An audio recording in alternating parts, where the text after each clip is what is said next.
Bonjour à toutes et à tous dans cet épisode de Facile Lanchi.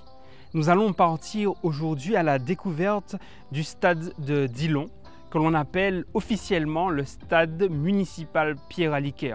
Découvrons son histoire, découvrons ceux qui l'ont conçu, ceux qui l'ont construit et bien évidemment ceux qui en prennent soin et ceux qui le vivent, c'est-à-dire vous. Allez, c'est parti, découvrons son histoire.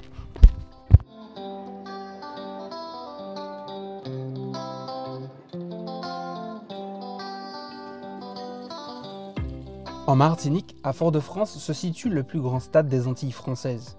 Construit à partir de 1985 par l'équipe d'Alex Pierre-Louis, architecte au sein de la mairie de Fort-de-France, le stade de Dillon est inauguré le 10 juin 1993. Depuis, c'est ici que se déroulent les événements marquants de l'île. Tout le monde se souvient du concert de Johnny Hallyday, un concert unique qui a rassemblé près de 12 000 spectateurs.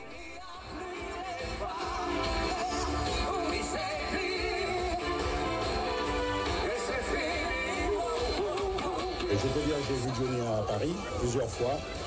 Le voir ici, c'est formidable. Allumez le feu! C'était génial.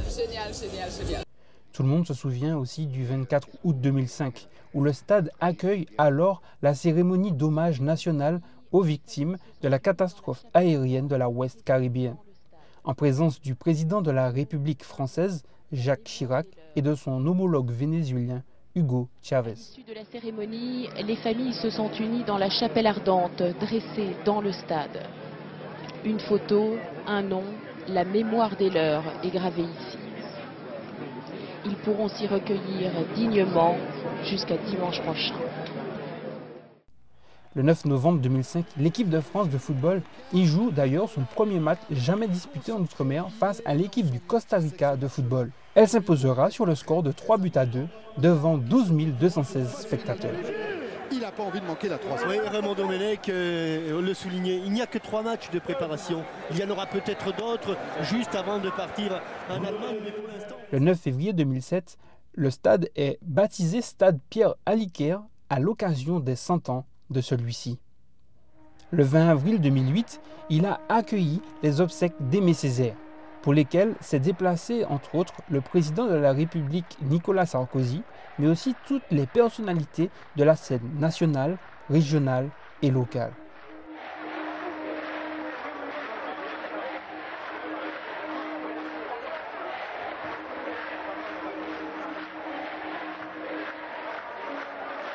Mais ce sera le 21 juillet 2008 que ce lieu connaîtra un record d'affluence lors du grand concert de Cassave devant près de 20 000 spectateurs.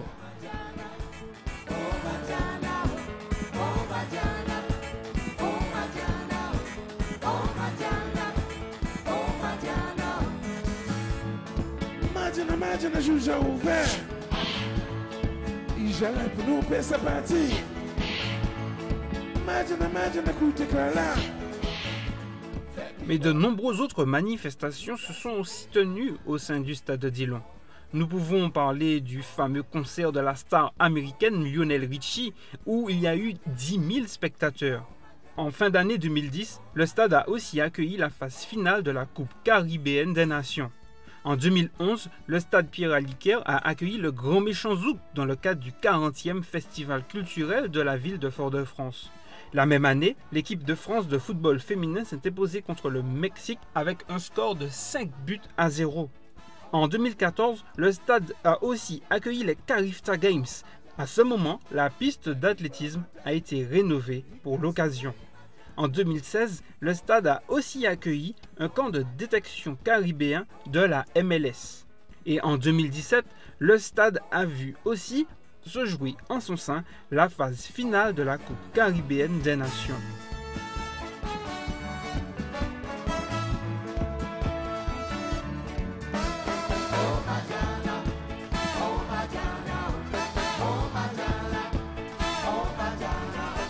Bon, je sais que vous auriez aimé en écouter un petit peu plus de cette musique. Mais saviez-vous qu'avant que le stade ne soit construit ou que le quartier Dillon ne soit construit, ici, c'était un champ de canne. Eh oui, difficile à imaginer, non? En 1973, le site est encore voué à une activité agricole. En 1988, nous voyons que le site commence à être occupé. Et bien évidemment, en 1992, nous voyons le stade flambant neuf, même s'il manque les parkings aux environs. Situé à environ 2 km de la ville basse de Fort-de-France, le quartier Dillon a connu des évolutions bouleversantes lors du XXe siècle. Le quartier est ceinturé au sud par l'étang Abricot, par le port, par Coco-l'Échelle, et à l'ouest par Volga-Plage et TSF. Au nord, nous retrouvons le quartier Châteauboeuf, à l'ouest, Rivière-Roche. Les limites de ce quartier sont sculptées par la Rocade et la Nationale 9. La séparation entre Volga-TSF et Dillon se fait par la rivière Monsieur. Dans un article édité par le CAIE, intitulé « Un regard sur le quartier Dillon », Mélodie Moutamal, historienne, chercheuse et passionnée par la culture et l'histoire de notre île, a partagé avec nous ses recherches et nous a permis de découvrir Dillon autrement. Elle dit « Longtemps convoitées par la ville de Fort-de-France, les terres de la plantation Dillon, soit 350 hectares, sont vendues à la Société immobilière des Antilles-Guyane, CIMAG, dans les années 60. Lors de ces années, avec la troisième phase de l'explosion urbaine foyalaise et l'extension des habitats précaires, 40% des constructions de Fort-de-France sont alors réalisées sans autorisation. Et les quartiers insalubres regroupent un quart de la population de la ville. Les pouvoirs publics réalisent alors ce qu'on appelle des UP, des zones à urbaniser en priorité. Cette époque marque le début des grands ensembles à forte densité de logements qui transformeront le paysage périurbain de Fort-de-France comme Floréal, Bonaire ou Morne-Calebasse. Dans ce contexte, ces hectares de terre deviennent la cité Dillon en 1967. Le programme de construction de Dillon comprend alors 1961 logements de différents types, avec différents niveaux de prestations. L'implantation du stade se fait donc sur la propriété de l'usine de Dillon. La ville achète alors ce complément de terrain pour y faire un complexe sportif. Et oui, le complexe sportif de Dillon ne verra jamais le jour. Seul le stade sera construit. Nous sommes donc partis à la rencontre d'Alex Pierre-Louis, l'architecte en chef de ce projet incontournable souhaité par le maire de l'époque, en l'occurrence Aimé Césaire. C'est un très très vieux projet de la ville et qui était mené en tant qu'élu par le père Eudaric, qui était un ingénieur et qui enseignait au lycée technique de l'époque. Il était adjoint au maire. Donc il s'était emparé de la question du stade de Dillon, plutôt du complexe sportif de Dillon. Il y avait une nécessité affirmée par tout le monde, les dirigeants sportifs et les ligues de sport, d'avoir un équipement accueillant des compétitions régionales et internationales dans les meilleures conditions possibles. Alors à la suite de ça, la mairie a organisé un concours.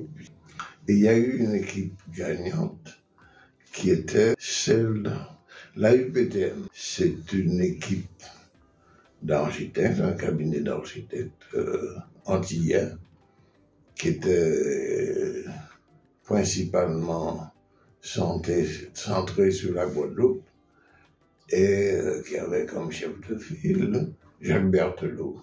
Berthelot était membre d'un groupe nationaliste à la Guadeloupe.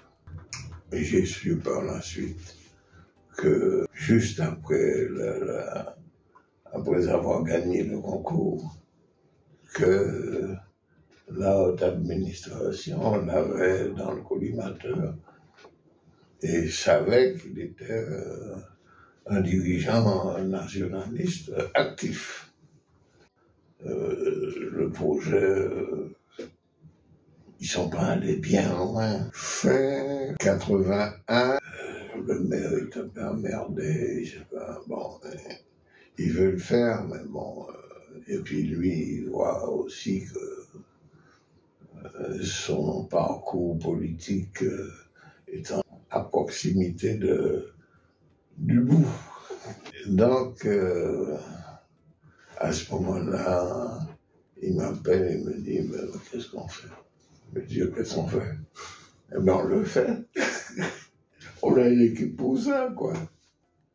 J'avais, à cette époque-là, recruté Dervin, Léo Dur, un petit peu à l'image de ce qui avait été un peu réalisé à Barcelone, par exemple, où il y a eu une très forte intervention des architectes municipaux dans l'aménagement de la ville.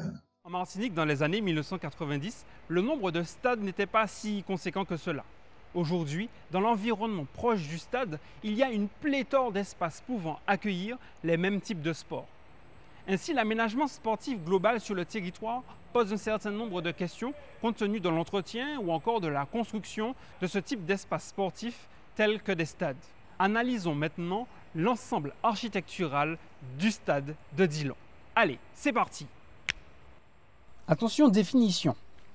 Le mot stade qualifie un terrain pourvu des installations nécessaires à la pratique sportive et généralement à l'accueil des spectateurs.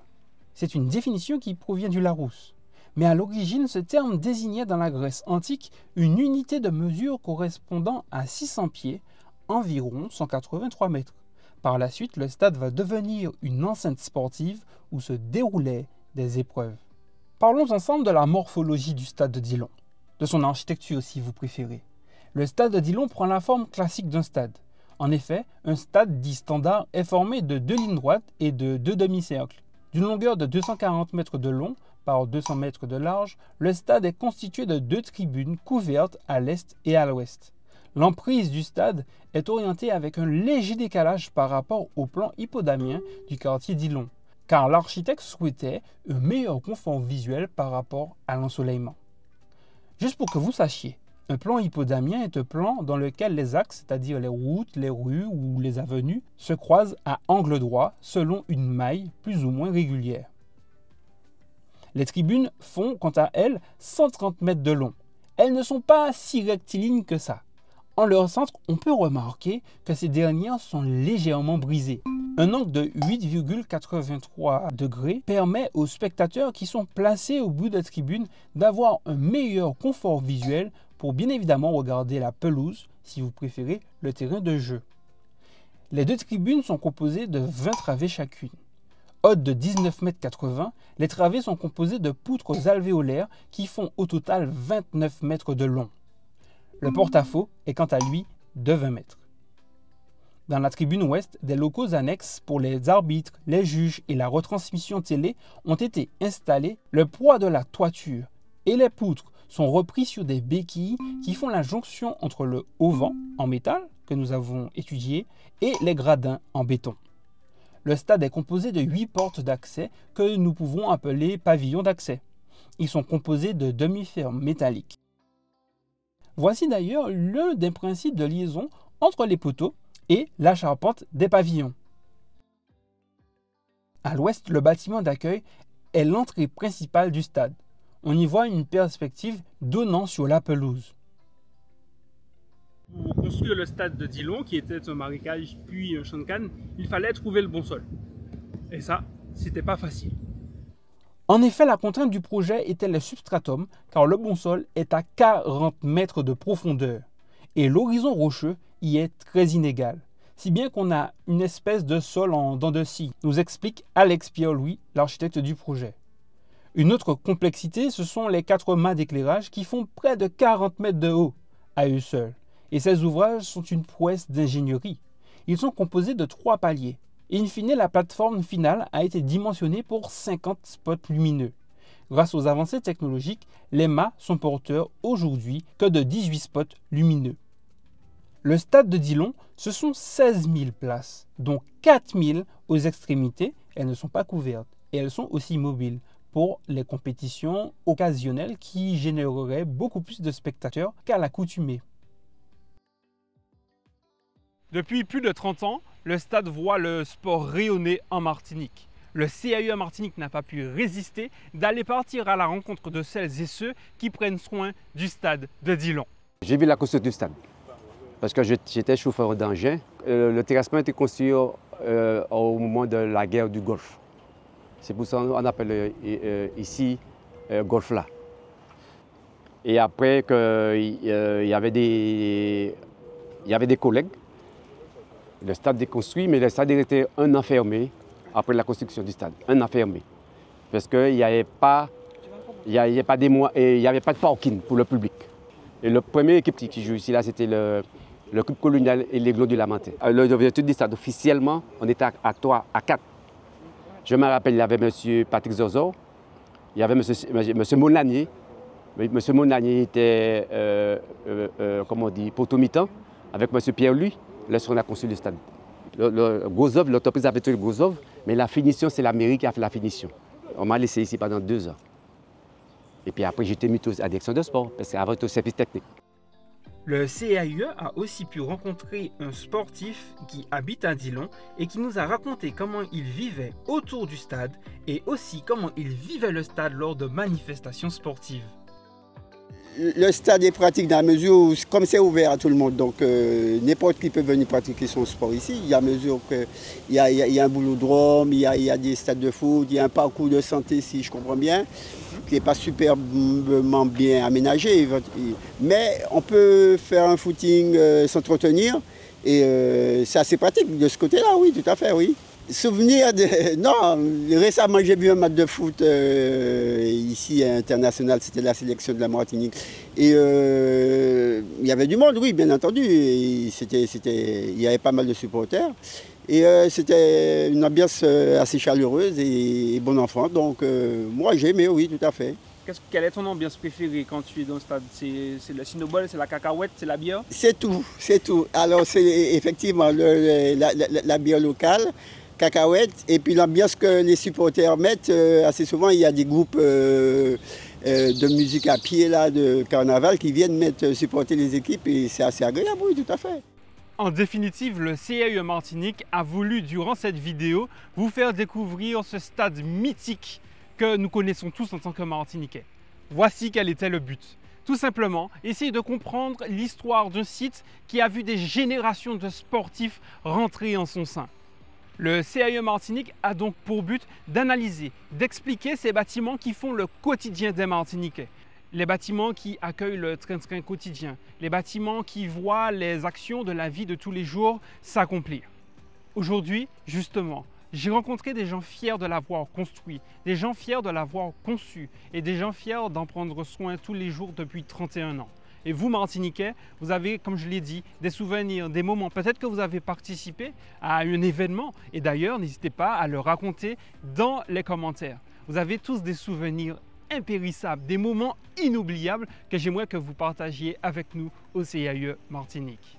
Le stade de Dillon est un espace constitutif d'une mémoire collective qui fait partie du patrimoine, certes sportif, culturel, mais aussi mémoriel. N'hésitez pas donc à aimer, commenter et partager cette vidéo. On se retrouve très bientôt. Allez, à ciao et bonsoir chez vous.